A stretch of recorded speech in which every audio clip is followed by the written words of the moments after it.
What's going on, guys? In this video I'm going to show you how to access any computer in the world from your own computer. Now in order to do that, first of all you have to download this one. This is called Gnomachine. Okay, here this is simple download for Mac OS X, and I think this is also available for Windows.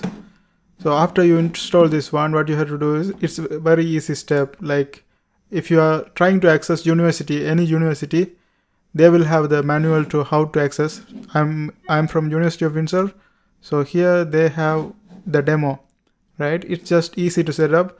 Like as you install, when you run this one, you will see I'm accessing university computer right now.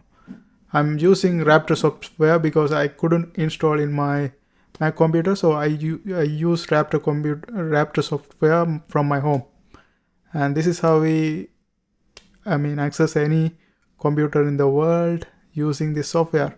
I hope this helps. Try it out, and if sometime the person you are trying to access also has to have this software in order to do that.